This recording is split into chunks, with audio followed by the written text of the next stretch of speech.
Absolutely fantastic lineup.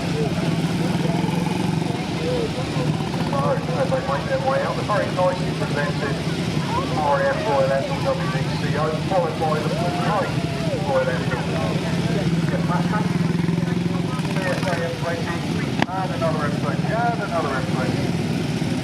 Royal Enfield WDCO, M20, for the Maxless.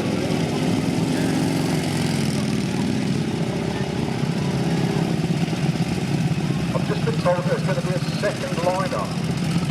You lucky people. I think they want a few more photographs. And then they return to blue-grey after hostilities ended in the summer of 1945. Nonetheless, beautifully presented early bird Royal Enfield WDCA. So following Jeff's Royal Enfield, we've got a PSA M20 followed by another Royal Enfield. You can see this is going to be a challenge on the commentary. So, now those first 4 fights that are going round, Royal Enfield, M20, Royal Enfield, and another M20. We've got Lucy Valentine on her PSA M20, that's the one with the sidecar, just going behind the Lewis building. What looks like a Lewis gun mounted on the sidecar as well.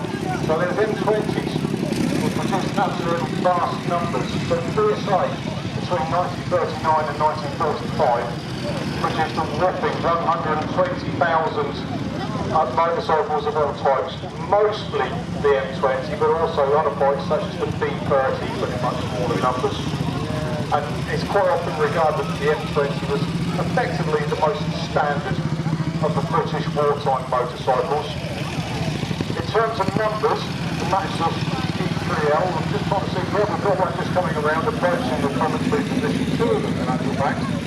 So the G3L and slightly earlier G3 with the telescopic front forks, which is a bit of a revelation back during